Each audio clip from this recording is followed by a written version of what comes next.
अरे सुनो तो, ऐसे कैसे जा रहे हो? अब देख, तुझे अपनी बेइज्जती करवानी है तो करवा ले, मैं ना रुकने वाला इस ससुराल में। अरे मैं तो बस ये कह रही हूँ, पजामा तो पहन लो। हाँ तो क्या हुआ, जरूरी चीज तो ढकी है ना। लेकिन तेरे घर वालों ने जो मेरी इज्जत उछाली है ना, मैं उसे अब कभी नहीं भूलूंगा। अरे जीजाजी, किसने आपकी इज्जत उतार दी? और अभी तक आप तैयार भी नहीं हुए, बारात भी आने वाली होगी।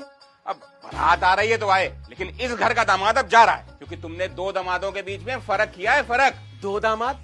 अरे जीजाजी, इस घर के इकलौते दामाद आप हो। आज ही आज हूँ, कल से गाजियाबाद हूँ, क्योंकि शादी के बाद इस घर के दो दामाद हो जाएंगे। अरे तुम बात बताओगे, हुआ क्या है? शुरू से बताता हूँ। जब इस घर में तुम्हारी बहन को देखने आया था तो तुमने क्या दिया था नाश्ते में? अब 8 साल पुरानी बात कैसे याद होगी जीजाजी? लेकिन मुझे सब याद है। 2 बर्फी और 4 बिस्किट पे तुम्हारी बहन पसंद कर ली थी मैंने। अरे तो तुम्हें अब क्यों बुरा लग रहा है? अरे बुरा तो मुझे तब लगा जब मैंने फोटो देखी। इन लोगों ने लड़के वालों को 5 तरह की मिठाई और 3 तरह की नमकीन खिलाई थी। अरे जीजाजी, मैं आपको अभी 11 तरह की मिठाई खिलवा दूंगा, क्यों परेशान हो रहे हो आप? अरे तुम क्या खिलाओगे?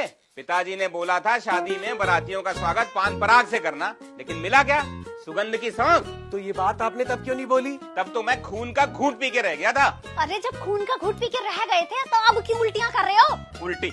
अरे उल्टी हरकत तो तुम्हारे मायके वालों ने करी है। अरे दिया क्या था इन्होंने हमें? घर में नहीं है दाने, साले शादी चले रचाने हैं? अरे जीजाजी, क्या देते? आपने ही तो बोला था कि लड़की को 2 जोड़ी में विदा कर देना। अरे तो क्या सच में 2 जोड़े में अपनी बहन को विदा कर दोगे क्या? और अपनी लड़की को 54 इंच का टीवी, 4 पहिया गाड़ी और 30 तोले सोना। तुमने हमें साइकिल तक न दी थी। अरे कुछ तो शर्म कर लो, आप शादी के इतने साल बाद जाके दहेज मांग रहे हो।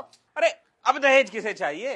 अरे मैं खुद भी खरीद सकता हूँ, लेकिन मेरा शौक था कि ताराचंद भी ससुराल की दी हुई गाड़ी पे चलेगा। अरे जीजाजी, चलानी भी कहाँ आती है आपको? पहले सीख तो लो, वरना लोग क्या कहेंगे? इस घर का दामाद 9 से किया है, गाड़ी ठोक दी। 9 से किया? अब यही सुनना रह गया था। अब इतनी बेइज्जती के बाद भी तू यहाँ खड़ी है, चल मेरे साथ। अरे जीजाजी, कहाँ जा रहे हो? कार्ड पे भी आपका नाम दिया हुआ है, लड़के वालों को क्या जवाब दूंगा मैं? ये सही याद दिलाया साले साहब तुमने हमको, हैं? मेरी शादी के तो कार्ड में भी कंजूसी कर ली थी तुमने। कार्ड? तुम्हें हमारी शादी का कार्ड भी याद है? अरे ऐसा कार्ड किसे नहीं याद होगा? अरे 5 रुपए से भी कम पड़ा होगा इनको।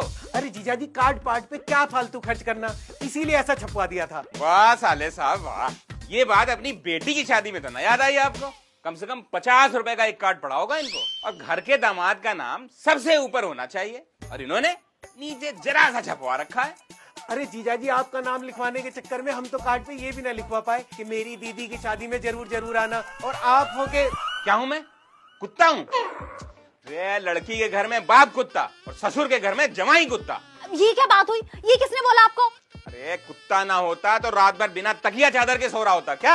अरे पापा, ये डिजाइनर कपड़े और सोने की चेन किसे देनी है, कहाँ रखनी है, कुछ तो बताओ। अरे कहीं भी रख दे, ये तेरे फूफा के लिए लेके आए थे, अब तेरे फूफा ही नाराज होके जा रहे हैं तो किसे दे? ला इधर ला तू, ये चैन मैं रख लूंगी और ये कपड़े भैया पहन लेंगे। अरे जिसके लिए आई है उससे तो पूछ लो एक बार। क्यों पूछ ले तुमसे? अरे तुम तो नाराज होके जा रहे थे ना, पहनो अपना पजामा, निकलो। अरे हेमा, क्या कह रही है? दे दे जीजाजी को। भैया तुम बीच में मत बोलो, तुम अपना देखो, मैं अपना खुद देख लूंगी। बड़े आए चेन पहनेंगे, जाओ बस निकल रही होगी तुम्हारी। अरे साले साहब समझाओ भाई अपनी बहन को। पापा क्या भसड़ हो गई? अरे कुछ ना, शादी में फूफा के नाराज होने का शगुन पूरा हो गया। अरे तो नाराज भी तो आपने किया था पापा, क्या जरूरत थी उनके तकिया और चादर गायब करने की? तुम मनाया भी तो तेरे बाप नहीं है, सोने की चेन और कपड़े दे के। जा, अब फूफा को जल्दी से तैयार करवा ला, मैरिज होम चलेंगे फिर। पापा तुम्हारे ड्रामे ही खत्म नहीं होते। फूफा, अरे फूफा जी,